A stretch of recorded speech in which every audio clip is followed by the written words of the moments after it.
اس نے غراتے ہوئے کہا۔ میں تمہارے حکم کی محتاج نہیں ہوں، ابھی اور اسی وقت یہ دروازہ چھوڑو۔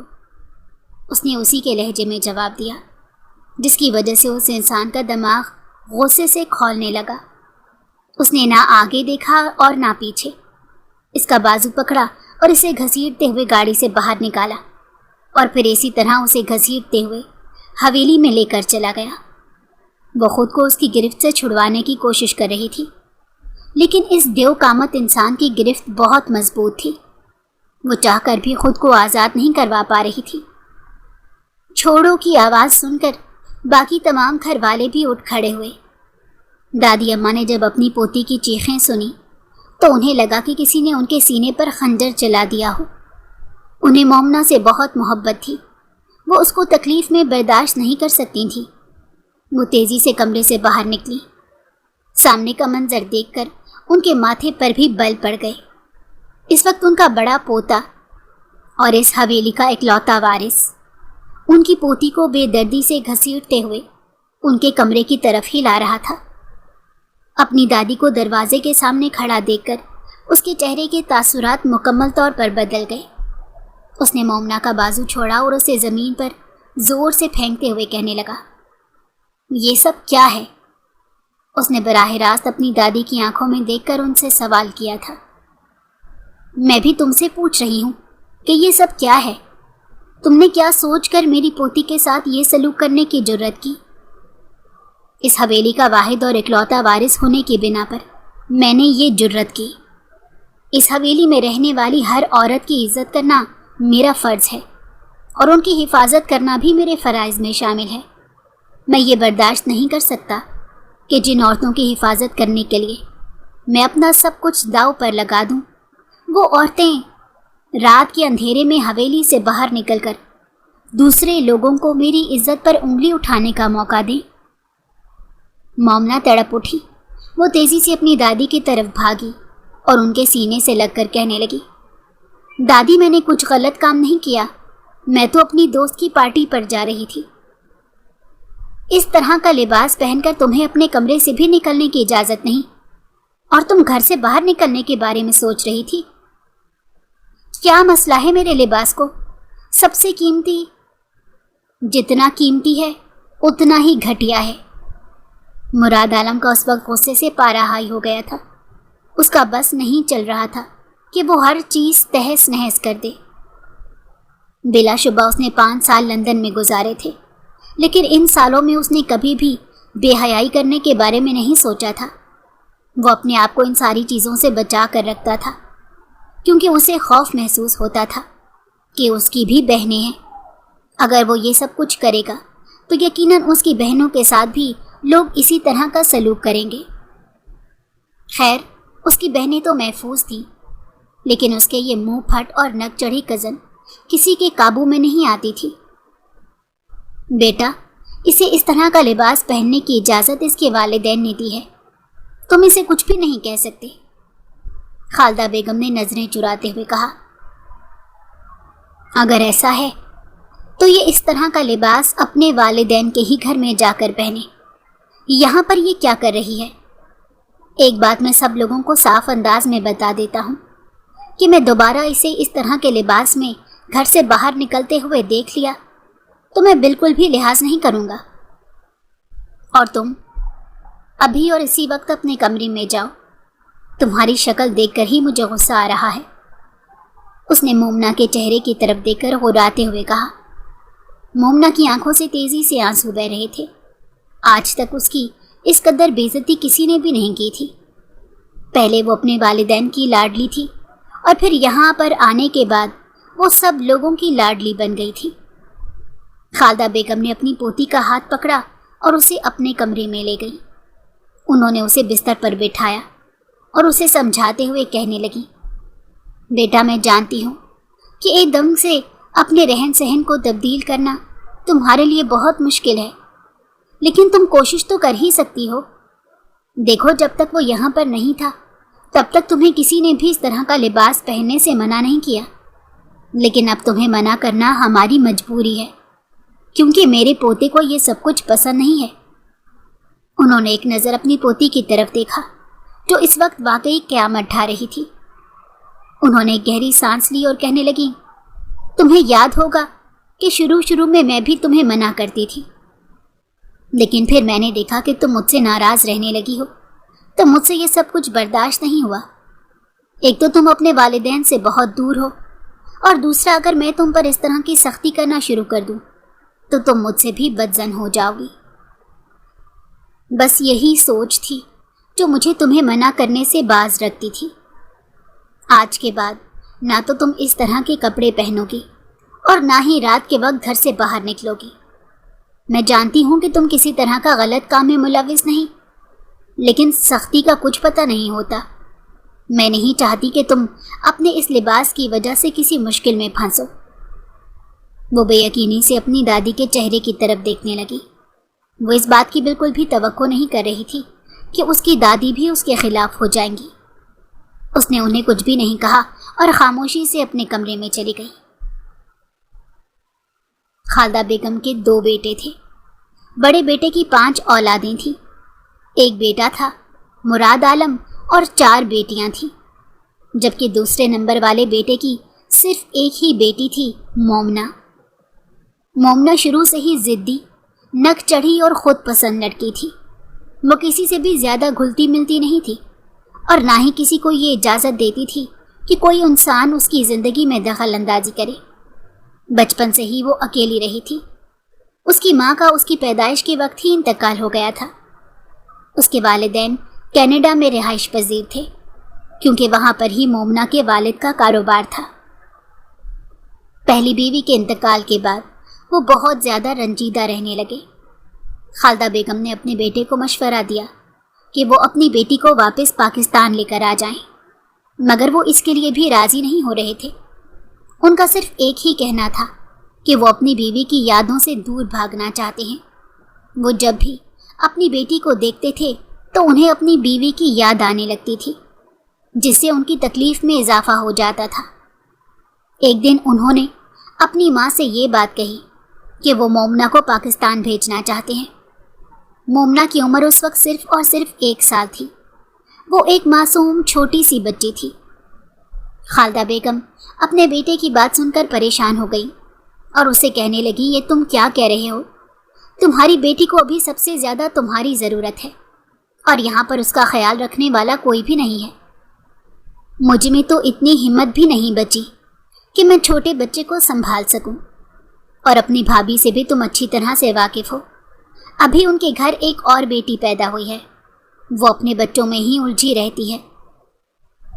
تمہیں میں ایک مفید مشورہ دیتی ہوں، تم اس کی دیکھ بھال کے لیے کوئی عورت رکھ لو۔ مومنہ کے والد ارشد صاحب نے اپنی بیٹی کے لیے ایک عورت کو رکھا ہوا تھا، لیکن وہ اس کا ٹھیک طرح سے خیال نہیں رکھتی تھی۔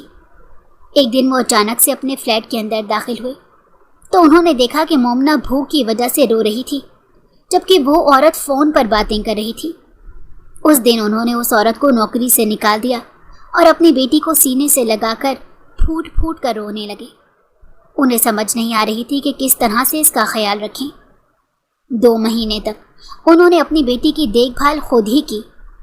وہ اگر آفس جاتے تھے تو اپنی بیٹی کو بھی اپنے ساتھ لے کر جاتے تھے، مگر پھر ان کے لیے سب کچھ مینیج کرنا بہت مشکل ہو جاتا۔ تھوڑے ہی عرصے بعد ان کے آفس میں ایک اور عورت آ گئی، اور یہ ان کی زندگی میں داخل ہونے والی دوسری عورت تھی جس نے ان کے دل پر دستک دی تھی۔ فروا صاحبہ ایک بہت ہی مضبوط کردار کی عورت تھی۔ جب انہوں نے پہلی بار ارشد صاحب کو دیکھا تھا تو پہلی ہی نظر میں ان کی دیوانی ہو گئی۔ انہوں نے اپنی زندگی کے 27 سال شادی کیے بغیر گزار دیے تھے، کیونکہ انہیں آج تک کوئی بھی انسان اپنے معیار کے مطابق نہیں لگا تھا۔ مگر جب انہوں نے ارشد صاحب کو دیکھا تو انہیں یوں لگا جیسے ان کی تلاش ختم ہو گئی ہے۔ بعد میں جب انہیں یہ پتہ چلا کہ ارشد صاحب کی ایک بیٹی بھی ہے تو وہ بہت زیادہ دل برداشتہ ہوئیں، مگر پھر یہ سوچ کر خود کو تسلی دے دی کہ وہ بہت جلد مومنہ کو ارشد صاحب کی زندگی سے باہر پھینک دیں گی۔ فی الحال سب سے اہم کام یہ تھا کہ وہ ارشد صاحب کے دل میں اپنے لیے جگہ بنائیں۔ وہ اب جان بوجھ کر ان سے مخاطب ہوتی تھیں، ان کے کام کر دیتی تھیں، اب تو وہ ان کی بیٹی کا بھی خیال رکھنے لگی تھی۔ وہ جب بھی مومنہ کو دیکھتی تھی تو انہیں بہت غصہ آتا تھا، کیونکہ انہیں کسی سے پتہ چلا تھا کہ ارشد صاحب اپنی پہلی بیوی سے بہت محبت کرتے تھے، یعنی مومنہ ان کی محبت کی ہی نشانی تھی، مگر یہ سب کچھ برداشت کرنا ان کی مجبوری تھی۔ تھوڑے ہی عرصے کے بعد وہ اس میں کامیاب ہو گئی۔ ارشد صاحب نے خود ہی انہیں شادی کی پیشکش کی تھی۔ اس کے ساتھ ساتھ انہوں نے فروا بیگم سے التجا بھی کی تھی کہ وہ ان کی بیٹی کا خیال رکھیں۔ فروا بیگم نے انہیں یقین دلایا اور کہا کہ فکر مند ہونے کی ضرورت نہیں، میں آپ کو مایوس نہیں کروں گی۔ یوں فروا بیگم ان کی زندگی میں شامل ہو گئی، مگر شادی کے کچھ ہی سالوں کے بعد ایک حادثہ پیش آیا، جس کے بعد وہ ماں بننے کی صلاحیت سے محروم ہو گئی۔ ان سب کا ذمہ دار وہ مومنہ کو قرار دے رہی تھی، کیونکہ وہ مومنہ کو اسکول سے لینے جا رہی تھی کہ ایکسیڈنٹ ہو گیا، اور پھر انہیں یوں لگا کہ ان کی زندگی کا مقصد بھی ختم ہو گیا ہے۔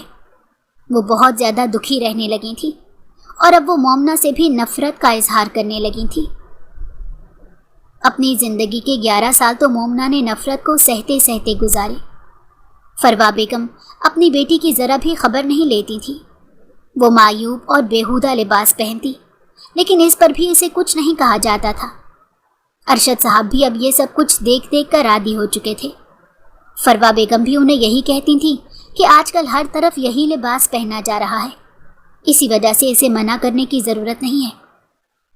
ارشد صاحب پاکستان سے کینیڈا کیا گئے تھے، وہ اپنی روایات ہی مکمل طور پر بھول چکے تھے۔ دوسری طرف خالدہ بیگم اپنے بیٹے سے دوری سہتی سہتی تھک چکی تھی، اور وہ بس کسی طرح سے اپنے بیٹے کو پاکستان واپس بلانا چاہتی تھی۔ جس دن انہیں پتہ چلا کہ ان کی پوتی 15 سال کی ہو گئی ہے، تو ان کا دل اپنی پوتی سے ملنے کے لیے تڑپنے لگا۔ انہوں نے ارشد کو کہا کہ اب وہ بس پاکستان آ ہی جائے، کیونکہ اب ان سے مزید انتظار نہیں ہو رہا۔ ارشد صاحب نے بھی اس بار ان کی بات مان لی اور اپنی بیٹی کو لے کر پاکستان چلے گئے۔ فروا بیگم اس بار بھی ان کے ساتھ نہیں گئی تھی۔ مومنہ جب پاکستان آئی اور اس نے سب لوگوں کا رویہ دیکھا، تو وہ ضد کرنے لگی کہ میں نے پاکستان میں ہی رہنا ہے۔ اسے آج تک اتنی محبت کبھی نہیں ملی تھی۔ خالدہ بیگم بھی پرجوش ہو گئی اور کہنے لگی میں اپنی پوتی کو اب اپنے پاس ہی رکھوں گی، اور میں خود پاکستان میں ہی اس کی شادی کروں گی۔ ارشد صاحب کو بھی اس سے کوئی مسئلہ نہیں تھا۔ وہ تو شکر ادا کر رہے تھے کہ بیٹی کی ذمہ داری ادا ہو گئی ہے۔ سب لوگ ہی مومنہ سے بہت محبت کرتے تھے، اس کا بہت خیال رکھتے تھے۔ وہ بہت ہی ضدی اور نک چڑھی تھی، ہمیشہ اپنی منمانی کرتی تھی، کوئی اسے کچھ بھی نہیں کہتا تھا، جس کی وجہ سے اس کی ہمت بڑھ جاتی تھی۔ 2 سال اس نے وہاں پر گزارے۔ ان 2 سالوں میں اس نے بے حیائی کے سارے ریکارڈ توڑ دیے تھے۔ وہ اپنی مرضی کا لباس پہن کر باہر نکل جاتی تھی۔ خالدہ بیگم کے دل میں کبھی کبھی ہول اٹھتے، مگر وہ یہ سوچ کر اپنی پوتی کو منع نہیں کرتی تھی کہ کہیں ایسا نہ ہو ان کی پوتی ان سے ناراض ہو جائے۔ اتنے عرصے کے بعد وہ اپنی پوتی کو حاصل کرنے میں کامیاب ہوئی تھی۔ اب وہ دوبارہ سے اسے نہیں کھونا چاہتی تھی۔ مومنہ خود سر بنتی چلی جا رہی تھی۔ اپنی مرضی کرنا، یہی اس کی فطرت تھی۔ اگر کوئی ذرا سی بھی بات اس کی مرضی کے خلاف ہو جاتی تو وہ سارا گھر سر پر اٹھا لیتی۔ سب لوگ اسے یہ سوچ کر منع نہیں کرتے تھے کہ جب اس کے والدین ہی اسے اتنی کھلی چھوٹ دے رکھی ہے تو وہ کون ہوتے ہیں اس کی آزادی میں رکاوٹ ڈالنے والے۔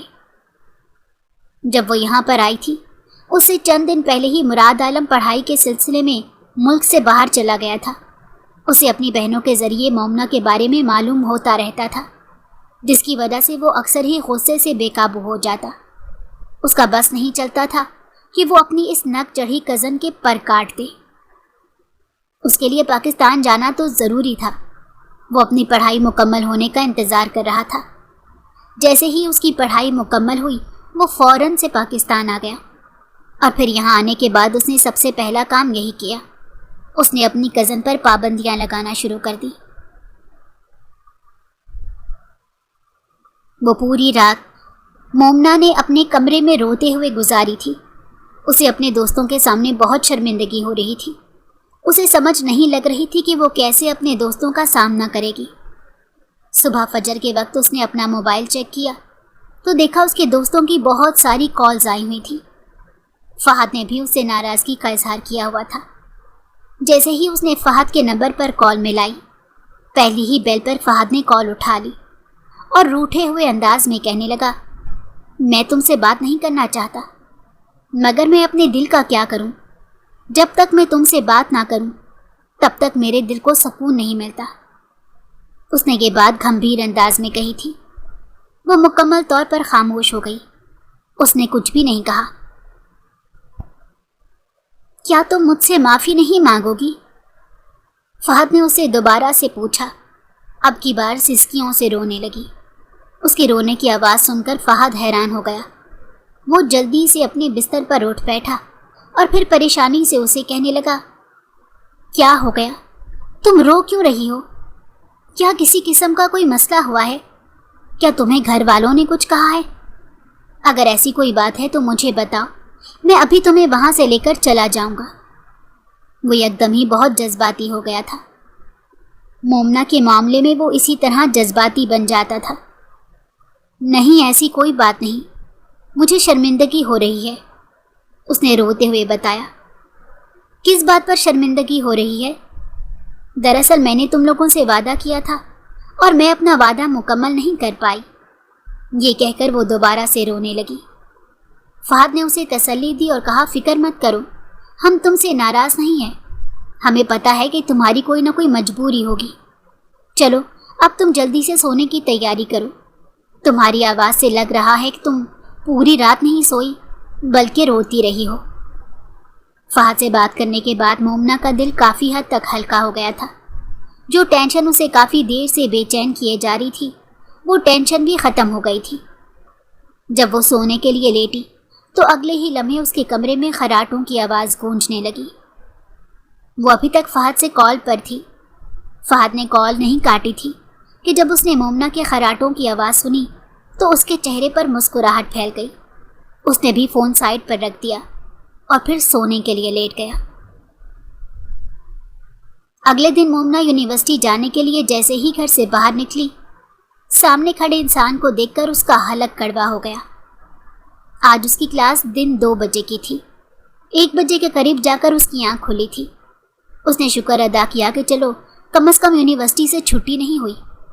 اس نے اسی وقت ٹاپ کے ساتھ بیگی جینز پہنی ہوئی تھی۔ مراد عالم کے ماتھے پر بل پڑ گئے۔ وہ چلتا ہوا اس کے سامنے جا کر کھڑا ہو گیا اور اسے کہنے لگا، جب میں نے کل تمہیں سمجھایا تھا کہ تم اس طرح کا لباس پہن کر گھر سے باہر نہیں نکلو گی، تو پھر تم نے کیا سوچ کر گھر سے باہر قدم نکالا ہے؟ وہ اس کے سائڈ سے ہو کر گزرنے لگی اور اسے کہنے لگی، میں تمہاری حکم کی محتاج نہیں ہوں۔ میں پہلے بھی اپنی مرضی سے زندگی گزارتی تھی اور ابھی بھی اپنی مرضی سے گزاروں گی۔ اگر تمہیں مجھ سے کسی قسم کا کوئی مسئلہ ہے تو تم اپنی آنکھیں بند کر لو، لیکن خدا کا واسطہ ہے میری زندگی میں دخل اندازی نہ کرو۔ تم اس وقت میری حویلی میں رہ رہی ہو، اسی وجہ سے تمہیں میری ہر بات ماننی ہوگی۔ اس نے مراد کی آنکھوں میں دیکھا اور اس سے بولی، یہ تمہاری حویلی نہیں ہے بلکہ یہ میری دادی جان کی حویلی ہے۔ جب تک وہ زندہ ہیں تب تک یہ ان کے ہی نام رہے گی۔ تمہاری یہ غلط فہمی بھی میں دور کر دیتا ہوں۔ آج سے 7 سال پہلے انہوں نے سب کچھ میرے نام کر دیا تھا۔ اگر تم کہو تو میں تمہیں کاغذات دکھا سکتا ہوں۔ اس نے عجیب سے انداز میں مسکراتے ہوئے مومنہ کو کہا، مجھے کچھ بھی نہیں دیکھنا، جلدی سے میرے سامنے سے ہٹو۔ اس نے اسے سائڈ پر دھکا دیا جس کی وجہ سے مراد عالم کا دماغ گھوم گیا۔ اس نے بازو سے پکڑ کر اسے اپنی طرف کھینچا اور اس کے کانوں میں غراتے ہوئے بولا، تمہاری اتنی ہمت کہ تم میرے ساتھ ایسا سلوک کرو؟ آخر تم خود کو سمجھتی کیا ہو؟ چھوڑو مجھے تکلیف ہو رہی ہے۔ اس نے اپنے بازو اس کی گرفت سے چھڑوانے کی کوشش کی۔ میں بھی تو یہی چاہتا ہوں کہ تمہیں تکلیف ہوتی رہے۔ اس نے اس کا بازو پکڑا اور دوبارہ سے اس کے کمرے میں لے کر گیا۔ اس نے مومنہ کی الماری کھولی، لیکن سامنے موجود لباس کو دیکھ کر اس کا دماغ اور گھوم گیا۔ وہاں پر صرف اور صرف جینز اور شرٹس ہی موجود تھی۔ اس نے وہ سارے کپڑے الماری سے باہر نکالے۔ مومنہ نے اسے روکنے کی کوشش کی تو اس نے زور سے مومنا کو پیچھے کی طرف پھینکا۔ اس نے نوکرانی کو آواز دی۔ نوکرانی کینچی لے کر آئی، جلدی سے کمرے کے اندر داخل ہوئی اور پھر مومنا کے سامنے ہی اس نے وہ سارے کپڑے کاٹ دیے۔ مومنا کا منہ بے یقینی سے کھل گیا، اس کی آنکھوں سے تیزی سے آنسو بہنے لگے۔ اس نے آگے دیکھا نہ پیچھے۔ وہ تیزی سے بھاگتی ہوئی اس کے پاس گئی اور اس کے چہرے پر ایک زوردار تھپڑ مار دیا۔ اس سے پہلے کہ وہ کوئی جوابی کارروائی کرتا، خالدہ بیگم جلدی سے کمرے کے اندر داخل ہوئی۔ وہ اپنے پوتے کے سامنے جا کر کھڑی ہو گئی اور اس پر چلاتے ہوئے کہنے لگی کہ تم ہوش میں تو ہو؟ یہ تم نے کیا کیا؟ مومنا بے یقینی سے اپنے ان کپڑوں کو دیکھ رہی تھی جس پر اس نے نہ جانے کتنے لاکھوں روپے خرچ کر دیے تھے۔ مجھے اب اس گھر میں نہیں رہنا، مجھے یہاں سے جانا ہے۔ میں اب مزید اپنی زندگی اس کوٹھڑی میں نہیں گزار سکتی۔ تم لوگوں کی وجہ سے میری زندگی سے ساری خوشیاں چلی گئی ہیں۔ اس کی بات سن کر خالدہ بیگم تڑپ اٹھی اور اسے کہنے لگی، نہیں بیٹا، ایسی بات نہیں ہے۔ اب تمہارے ساتھ کوئی بھی کسی قسم کی کوئی زبردستی نہیں کرے گا۔ آپ ہمیشہ یہی مجھے کہتی ہیں، لیکن ہر بار آپ اپنے اس پوتے کا ساتھ دیتی ہیں۔ آپ سب لوگ بہت جھوٹے ہیں۔ آپ سب لوگوں کی وجہ سے میں نے اپنی زندگی میں بہت تکلیفیں برداشت کی ہیں۔ جب چھوٹی سی تھی تو میری ماں مجھے ہمیشہ ہمیشہ کے لیے چھوڑ کر چلی گئی۔ میرے باپ نے مجھ سے وعدہ کیا تھا کہ وہ کبھی بھی مجھے تنہا نہیں چھوڑے گا، لیکن جب ماں اس کی زندگی میں آئی تو وہ مکمل طور پر میری ماں کی طرف متوجہ ہو گیا۔ انہوں نے کبھی بھی مجھ پر اپنی محبت نچھاور نہیں کی۔ میں ان کی محبت کے لیے روتی رہتی تھی، تڑپتی رہتی تھی، مگر انہیں کوئی فرق نہیں پڑتا تھا۔ اور پھر اس کے بعد میں جب یہاں پر آئی تو مجھے لگا کہ میں جس محبت کی بھوکی ہوں وہ محبت مجھے مل جائے گی۔ اب مجھے لگ رہا ہے کہ وہ محبت بھی مجھ سے چھن گئی ہے۔ آپ سب لوگ مطلبی ہیں، میں نے کسی کے ساتھ نہیں رہنا۔ وہ ہذیانی انداز میں چلا رہی تھی، نہیں جانتی تھی کہ اس وقت وہ کون سے الفاظ ادا کر رہی ہے اور ان کے الفاظ سے اس کے دادی کے دل پر کیا بیت رہی ہے۔ خالدہ بیگم کو اپنے دل میں اس وقت تکلیف کا احساس ہو رہا تھا۔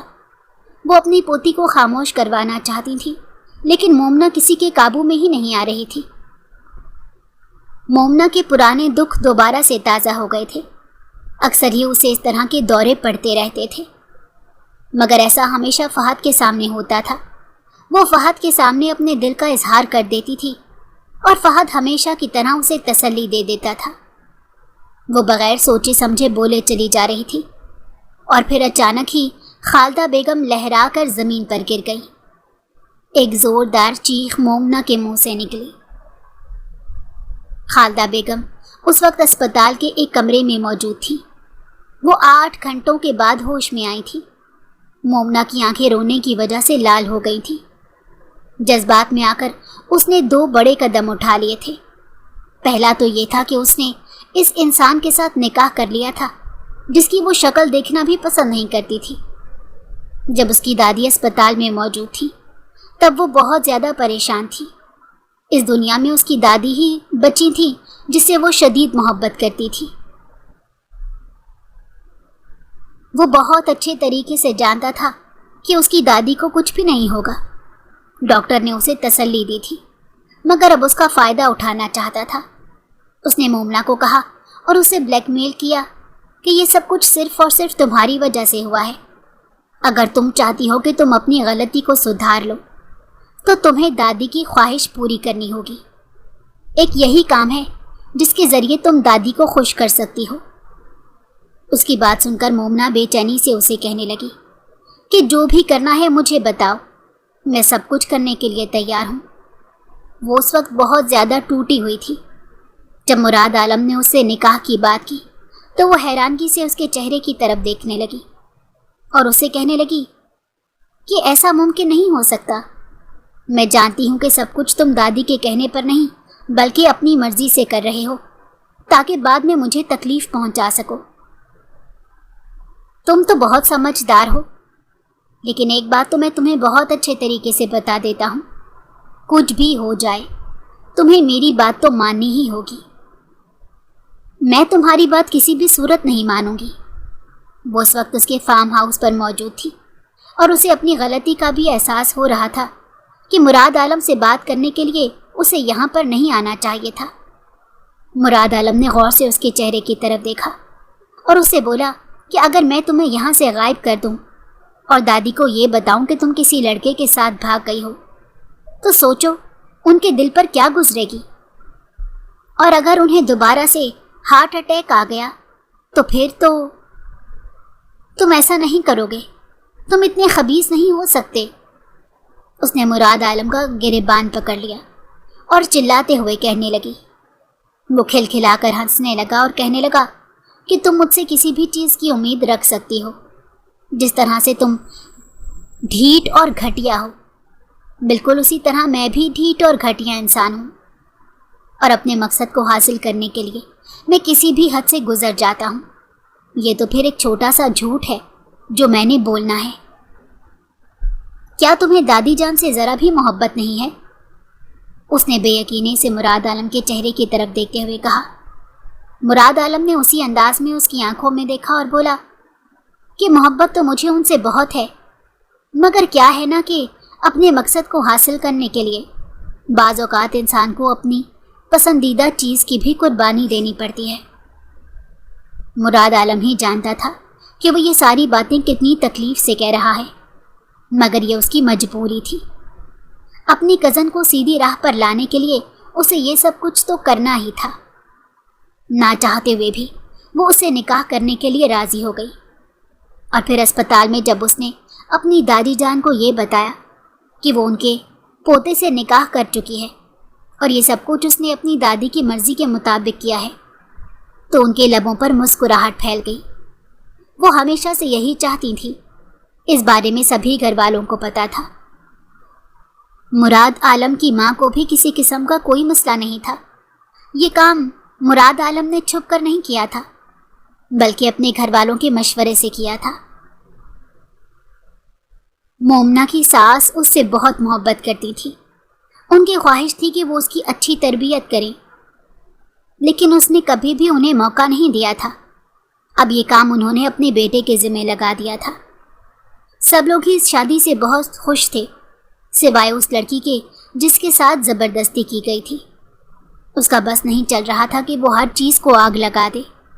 جس انسان سے وہ بے تحاشا نفرت کرتی تھی، اسی انسان نے اس کی زندگی میں سب سے اہم مقام حاصل کر لیا تھا۔ نکاح تو ہو ہی گیا تھا، اب سب گھر والے یہ چاہتے تھے کہ دھوم دھام سے شادی کی جائے۔ مومنہ ان سب کے لیے تیار نہیں تھی، مگر اس بار کسی نے بھی اس کی بات نہیں سنی اور اس کی شادی مراد عالم سے ہو گئی۔ دوسری طرف جب فہد کو اس بارے میں پتہ چلا تو وہ بنا پانی کی مچھلی کی طرح تڑپنے لگا۔ اسے مومنہ سے بے وفائی کی بالکل امید نہیں تھی۔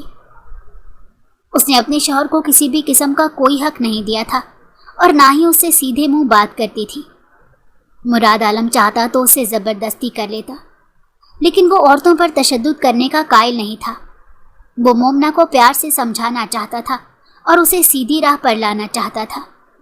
وہ جانتا تھا کہ اس کے لیے اسے بہت زیادہ صبر اور تحمل کا مظاہرہ کرنا ہوگا۔ اس نے خود ہی اپنے لیے یہ مشکل راستہ چنا تھا اور وہ ان سب کے لیے ذہنی طور پر تیار بھی تھا۔ وہ ابھی بھی اس کے ساتھ پہلے کی طرح بدتمیزی کرتی تھی، اس کی کسی بھی بات کا سیدھے منہ جواب نہیں دیتی تھی۔ کبھی کبھار وہ بہت غصے میں آ جاتا تھا تو مومنہ پر چلانے لگتا تھا۔ جواباً مومنہ روتی اور ہنسیانی انداز میں دوبارہ سے اپنے بچپن کی تکلیفیں اس کے سامنے گننے لگتی۔ مراد عالم کو اس بات کو تو اندازہ ہو ہی گیا تھا کہ وہ یہ ساری حرکتیں لوگوں کی محبت اور توجہ پانے کے لیے کر رہی ہے۔ تھوڑے ہی عرصے بعد جب اسے اس بات کا پتہ چلا کہ مومنہ کی بہت سے لڑکوں کے ساتھ دوستی بھی ہے تو اسے بہت غصہ آیا۔ جب اس نے مومنہ کو ان سب سے باز رکھنے کی بات کی تو مومنہ نے اسے صاف صاف کہہ دیا کہ اگر اس نے اس حد تک مومنہ کی زندگی میں دخل اندازی کی تو مومنہ اس سے طلاق لے لے گی۔ اس دن اس کا دماغ غصے سے گھوم گیا تھا، مگر پھر بھی اس نے اپنے اوپر قابو پایا تھا اور مومنہ پر کسی بھی قسم کا تشدد نہیں کیا تھا۔ وہ مومنہ کو تکلیف میں نہیں دیکھنا چاہتا تھا۔ مگر ان سب کے دوران اس کا اپنا دل بار بار تکلیف سے دوچار ہو رہا تھا۔ مومنہ کو خوش رکھنے اور اسے سکون پہنچانے کے چکر میں وہ خود کو مکمل طور پر نظر انداز کر رہا تھا۔ اس کی بیوی نے دوبارہ سے فہد حسین سے بات چیت شروع کر دی تھی۔ فہد کا مقصد صرف اور صرف مومنہ کو ایک بار حاصل کرنا تھا۔ وہ ویسے بھی اس سے شادی نہ کرتا، وہ صرف اور صرف مومنہ کو استعمال کرنا چاہتا تھا۔ اس نے یہ سوچ کر خود کو تسلی دے دی کہ ابھی بھی اس کے پاس ایک اچھا موقع ہے، وہ مومنہ کو اپنے جال میں پھنسا سکتا ہے۔ وہ اس کے دل میں مراد کے لیے نفرت پیدا کرنے لگا۔ وہ اسے اس بات کا احساس دلاتا تھا کہ تمہارے ساتھ بہت بڑی زیادتی ہوئی ہے، تمہیں اس چیز کا بدلہ لینا چاہیے، اور اس چیز کا اچھا بدلہ یہی ہے کہ تم کورٹ میں جا کر خلا کی بات کرو۔ مگر میں ایسا کیسے کر سکتی ہوں؟ میں تو کسی بھی قانونی کارروائی سے واقف ہی نہیں۔ اس کی بات سن کر وہ مسکرانے لگا اور کہنے لگا کہ میرے ہوتے ہوئے تمہیں کسی کی بھی فکر کرنے کی ضرورت نہیں۔ تم میرے گھر چلی جانا، میں وہاں پر وکیل کو بلا لوں گا۔ مومنہ پہلے بھی اس کے گھر جاتی رہتی تھی، اس وجہ سے اس بار بھی وہ نہیں ہچکچائی اور اس کے گھر پہنچ گئی۔ لیکن وہاں پر جا کر اسے اندازہ ہوا کہ اس نے اپنے ساتھ بہت بڑی زیادتی کر دی ہے۔ فہد اب پہلے جیسا نہیں تھا، وہ تو کچھ اور ہی بن گیا تھا۔ اس نے وکیل کے بارے میں پوچھا تو وہ پراسرار انداز میں مسکرانے لگا اور کہنے لگا، میں نے یہاں پر تمہیں وکیل سے ملوانے کے لیے نہیں بلکہ خود سے ملنے کے لیے بلایا ہے۔ کیا مطلب ہے تمہاری اس بات کا؟ اس نے بے چینی سے اس کے چہرے کی طرف دیکھتے ہوئے کہا، اور پھر تھوڑی ہی دیر بعد اسے اندازہ ہو گیا کہ اس کے غلط ارادے ہیں۔ اس سے پہلے کہ فہد اس پر مکمل طور پر حاوی ہوتا، کمرے کا دروازہ ایک زوردار آواز سے کھلا اور اس کا محافظ کمرے کے اندر داخل ہو گیا۔ فہد کو اس نے پولیس کے حوالے کر دیا اور اپنی بیوی کو لے کر واپس گھر چلا گیا۔ مومنہ بہت زیادہ رو رہی تھی۔ اسے بالکل بھی اندازہ نہیں تھا کہ جس انسان پر اس نے سب سے زیادہ بھروسہ کیا ہے وہی انسان اس کے ساتھ یہ سب کچھ کر دے گا، اور جس انسان سے وہ بہت زیادہ نفرت کرتی ہے وہ انسان اس کا محافظ بن کر سامنے آئے گا۔ وہ اپنے شوہر سے بہت زیادہ شرمندہ تھی۔ وہ اس کے قدموں میں گر گئی اور پھوٹ پھوٹ کر معافی مانگنے لگی۔ مراد عالم نے بھی اس بار نخرے نہیں دکھائے اور نہ ہی اس بار اس سے نفرت کا اظہار کیا۔ وہ جانتا تھا کہ سنبھلنے کے لیے اسے ایک ٹھوکر کی ضرورت تھی۔ وہ ٹھوکر اسے لگ چکی تھی۔ اس نے اپنی بیوی پر مکمل طور پر نظر رکھی ہوئی تھی۔ اس کی بیوی کس سے بات کرتی تھی، کس سے ملتی تھی، یہ سب کچھ اس کے علم میں تھا۔ بلا شبہ وہ اس بات کا اظہار اپنی بیوی کے سامنے نہیں کرتا تھا، لیکن وہ اس کے ایک ایک لمحے کی تفصیل سے اچھی طرح سے واقف تھا۔ کل رات جب وہ مومنہ فہد سے بات کر رہی تھی تو اس کی ریکارڈنگ بھی مراد کے پاس پہنچ گئی۔ تب اگر وہ چاہتا تو اپنی بیوی کو روک لیتا، لیکن اس نے ایسا نہیں کیا۔ وہ چاہتا تھا کہ اس کی بیوی پر سب کی حقیقت کھل کر سامنے آ جائے۔ اس نے مومنہ کو گلے سے لگایا اور اسے کہا، میں جانتا ہوں کہ تم نے ماضی میں بہت سی تکلیفیں سہی ہیں اور تمہیں کسی کی بھی توجہ نہیں ملی۔ توجہ کو حاصل کرنے کے لیے ہی تم نے مختلف لڑکے لڑکیوں کے ساتھ دوستی کی۔ تمہیں روکنے والا کوئی نہیں تھا، اسی وجہ سے تم بھی حد سے زیادہ تجاوز کرنے لگی۔ مگر اس سب کے دوران تم نے کبھی بھی اپنی عزت پر کوئی حرف نہیں آنے دیا، اور اس کے لیے میں تمہارا شکر گزار ہوں کہ تم نے اپنی عزت کو میرے لیے بچا کر رکھا۔ میں تم سے وعدہ کرتا ہوں کہ اب تمہاری زندگی کی ساری تکلیفیں ختم ہو جائیں گی۔ میں تمہارے سارے خوف ختم کر دوں گا، تمہیں اتنی محبت اور اتنی توجہ دوں گا کہ تمہیں کبھی بھی کسی کی ضرورت ہی نہیں پڑے گی۔ وہ اس کی آنکھوں میں دیکھ کر اسے یقین دلا رہا تھا، اور مومنہ کو پہلی بار کسی کی بات سچی معلوم ہو رہی تھی۔ مجھے لگا تھا کہ تم مجھ سے بدلہ لوگے، اس نے نظریں جھکاتے ہوئے کہا۔ بدلہ تو میں تم سے لوں گا، اور بہت اچھے طریقے سے لوں گا، اس نے معنی خیز انداز میں مسکراتے ہوئے کہا۔ اس کی بات سن کر وہ بھی شرمانے لگی۔ ساری پہیلیاں سلجھ گئی تھیں اور ساری مشکلات حل ہو گئی تھیں۔ وہ بہت خوش تھی کہ اسے اتنا اچھا ہم سفر ملا تھا